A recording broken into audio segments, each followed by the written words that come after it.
നമസ്കാരം. ഇന്ന് 2024 ഏപ്രിൽ 29 തിങ്കൾ. ദേശാഭിമാനി മുഖപ്രസംഗം. അവതരണം രമ്യ മനോജ്. ഗവർണർ മറുപടി പറയണം. കേരള നിയമസഭ പാസാക്കിയ ബില്ലുകൾ ഗവർണർ ആരിഫ് മുഹമ്മദ് ഖാൻ അനന്തമായി പിടിച്ചുവെക്കുന്നത് രാഷ്ട്രീയ കളി മാത്രമാണെന്ന് ഒരിക്കൽ കൂടി വ്യക്തമായിരിക്കുന്നു. ഗവർണറുടെ നടപടി നിയമവിരുദ്ധവും ഭരണഘടനാ വിരുദ്ധവുമാണെന്നും വെളിപ്പെടുന്നുണ്ട്.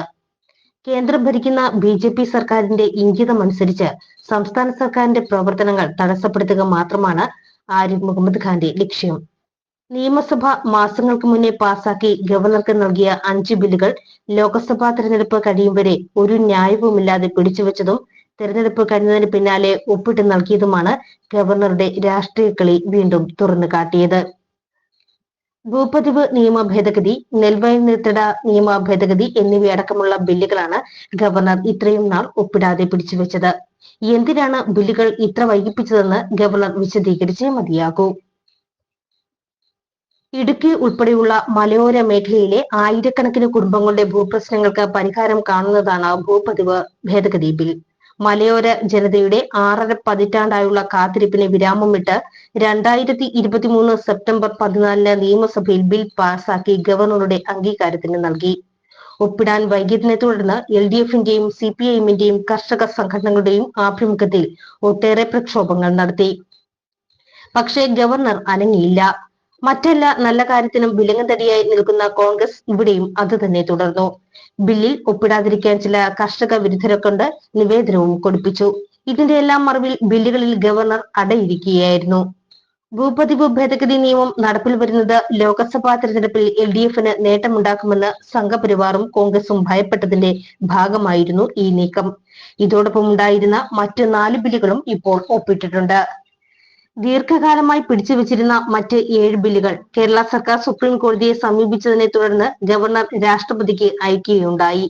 അതിൽ ലോകായുക്ത ഭേദഗതി ബില്ലിന് രാഷ്ട്രപതി അനുമതി നൽകി. എന്നാൽ ഗവർണർ സർവകലാശാലകളുടെ എക്സ് ഒഫീഷ്യോ ചാൻസലർ പദവി വഹിക്കേണ്ടതില്ല എന്ന ഭേദഗതി ബില്ലടക്കം 6 ബില്ല് ഇനിയും രാഷ്ട്രപതിയുടെ പരിഗണനയിലിരിക്കുകയാണ്. ഈ ബില്ലുകളുടെ കാര്യത്തിൽ തീരുമാനം നീണ്ടുപോകുന്നതിൽ സുപ്രീം കോടതിയുടെ ഇടപെടൽ വേണ്ടിവരുമെന്ന നിലയിലാണ് കാര്യങ്ങൾ. വാസ്തവത്തിൽ ഈ ബില്ലുകളൊന്നും രാഷ്ട്രപതിക്ക് അയക്കേണ്ടവയല്ല.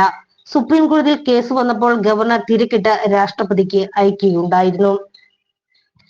ഇപ്പോൾ ഗവർണർ ഏതാനും ബില്ലുകളിൽ ഒപ്പിട്ടെങ്കിലും അടിസ്ഥാന പ്രശ്നത്തിന് ഇനിയും പരിഹാരമായിട്ടില്ല. ഫെഡറലിസത്തിലൂന്നിയ നമ്മുടെ ഭരണഘടന പ്രകാരം സംസ്ഥാന നിയമസഭ പാസാക്കിയ നിയമം ഗവർണർ വിചാരിച്ച് ഇല്ലാതാക്കാൻ കഴിയില്ലെന്ന് സുപ്രീം കോടതി വിവിധ കേസുകളിലായി വ്യക്തമാക്കിയിട്ടുണ്ട്. ഭരണഘടനയുടെ അനുച്ഛേദം 200-ൽ ഇക്കാര്യം കൃത്യമായി പറഞ്ഞിട്ടുണ്ട്. ബില്ലിന് അനുമതി നൽകുന്നതിൽ പ്രത്യേക കാലാവധി പറഞ്ഞിട്ടില്ലെങ്കിലും എത്രയും വേഗം എന്ന് ഭരണഘടന വ്യക്തമാക്കിയിട്ടുണ്ട്. നിയമസഭയുടെ അധികാരം വീറ്റോ ചെയ്യാൻ ഗവർണർക്ക് അധികാരമില്ലെന്ന് സുപ്രീം കോടതി അസന്ദിഗ്ധമായി പ്രഖ്യാപിച്ചിട്ടുണ്ട്. അതായത് ബില്ലുകൾ അനന്തമായി പിടിച്ചുവെക്കാൻ ഗവർണർക്ക് അധികാരമില്ല. ഭരണഘടനാ വ്യവസ്ഥകൾ, അതിലുണ്ടായ സുപ്രീം കോടതി വ്യാഖ്യാനങ്ങൾ, ഭരണഘടനാ നിർമ്മാണ സഭകളിലെ ചർച്ചകൾ ഇവയൊക്കെ പരിശോധിച്ചാൽ നിയമസഭ പാസാക്കിയ ബില്ലിന് അനുമതി നൽകുന്നതിൽ ഗവർണർക്ക് ഒരുവിധ വിവേചനാധികാരവുമില്ലെന്ന് ആർക്കും ബോധ്യമാകും.